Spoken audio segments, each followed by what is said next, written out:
നമസ്കാരം.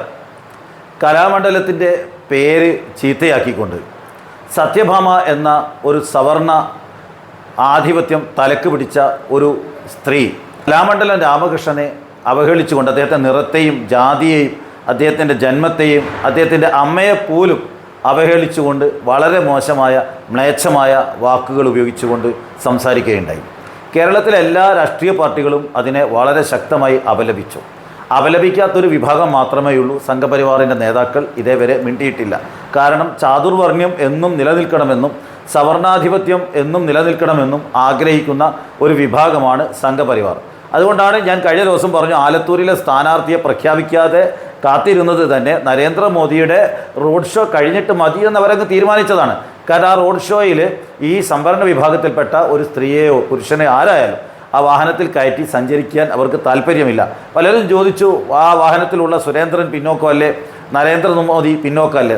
ആയിക്കോട്ടെ, അവരും തലക്ക് സവർണത പിടിച്ച ആളുകളാണ്. താഴ്ന്ന ജാതിയിൽപ്പെട്ട ആളുകളെ, അവരെക്കാൾ താഴ്ന്ന ആ വിഭാഗത്തിൽപ്പെട്ട ആളുകളെ കൂടെ കൊണ്ട് നടക്കാൻ ഇഷ്ടമില്ലാത്ത ആളുകളാണ്. അതുകൊണ്ട് തന്നെ ഈ സത്യഭാമയ്ക്ക് പിന്തുണയുമായി, മനസ്സിൽ പിന്തുണയുമായി നിൽക്കുന്ന ഒരു വിഭാഗം എന്ന് പറയുന്നത് സംഘപരിവാറാണ്. ഇവിടെ വലിയ കലാകാരനാണെന്ന് പറയുന്ന സുരേഷ് ഗോപി എന്തേ മിണ്ടാതെ പോകുന്നു? എന്തേ പറയാൻ സാധിക്കുന്നില്ല? എല്ലാത്തെയും തിരുത്തുന്ന ആളാണെന്നൊക്കെ പറയുന്നുണ്ടല്ലോ, മിണ്ടുന്നില്ലല്ലോ.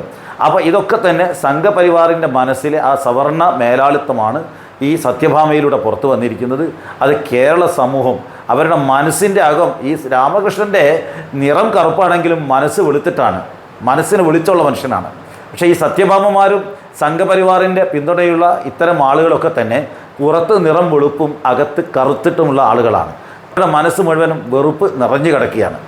അധസ്ഥിത വിഭാഗക്കാരോടും തങ്ങളെക്കാൾ താഴ്ന്ന വിഭാഗത്തിൽപ്പെട്ട ആളുകൾ വിദ്യ പഠിക്കരുതെന്ന് വളരെ കർശനമായ നിലപാടുള്ള ആളുകളാണ്.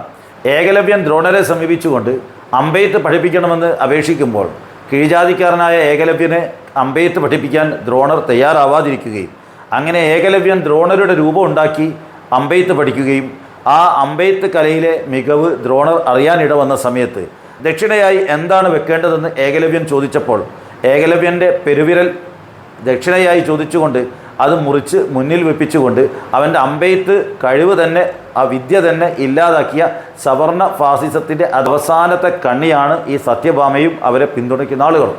അതുകൊണ്ട് ഇതൊന്നും കേരളത്തിൽ വിലപ്പോകുന്ന രാഷ്ട്രീയമല്ല. എനിക്ക് ഏറ്റവും അഭിമാനം തോന്നിയത് കലാമണ്ഡലത്തിൻ്റെ വൈസ് ചാൻസലർ ഈ സ്ത്രീ ഇതുമായി ഒരു ബന്ധമില്ല, അവർ കലാമണ്ഡലം എന്ന് ഉപയോഗിക്കാൻ പാടില്ലാത്ത ഒരു സ്ത്രീയാണെന്ന് പറഞ്ഞതാണ് എനിക്ക് ഏറ്റവും സന്തോഷം പകരുന്നത്. ഇപ്പോഴും കൊട്ടാരങ്ങളിലും അന്തപുരങ്ങളിലുമൊക്കെ തന്നെ മോഹിനിയാട്ടത്തിന് ശേഷം അവർ മറ്റു ചില ആട്ടങ്ങൾക്ക് വിധേയമാവുന്ന ആ ഒരു സംസ്കാരം മനസ്സിൽ കൊണ്ടു നടക്കുന്ന സത്യഭാമമാർ, ആ സത്യഭാമമാരുടെ മനസ്സാണ് ആദ്യം തിരുത്തപ്പെടേണ്ടത്. അവരിപ്പോഴും മനസ്സിലാക്കുന്നത് ആ പ്രവൃത്തിയാണ് ഇപ്പോഴും കലാകാരന്മാർ ചെയ്യേണ്ടതെന്ന് ചിന്തിക്കുന്ന ഒരു വിഭാഗമാണ് ഈ സത്യഭാമയെ പോലെയുള്ള ആളുകൾ. അതുകൊണ്ട് ദയവ് ചെയ്ത് മലയാളികൾക്ക് അപമാനമുണ്ടാക്കുന്ന തരത്തിൽ സംസാരിക്കരുത്.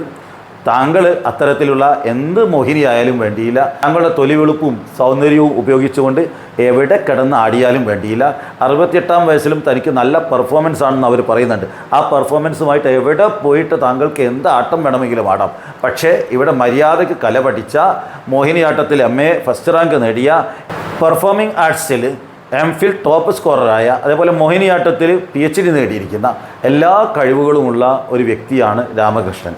ആ രാമകൃഷ്ണൻ്റെ അടുത്ത് ഇങ്ങനെ കണ്ട സ്ഥലങ്ങളിൽ തൊലിവെളുപ്പും തൻ്റെ സൗന്ദര്യവും മോഹിനിയാട്ടത്തിൻ്റെ ഭാഗമാണെന്ന് ഇന്നും ചിന്തിച്ച് നടക്കുന്ന, 68-ാമത്തെ വയസ്സിലും താൻ മോഹിനിയാണെന്ന് വിശ്വസിച്ച് നടക്കുന്ന ഇമ്മാതിരി സ്ത്രീകളെ സമൂഹം ഇലയും കൂട്ടി നുള്ളി ദൂരെ എറിയും എന്ന് പറയാതിരിക്കാൻ നിർവാഹമില്ല.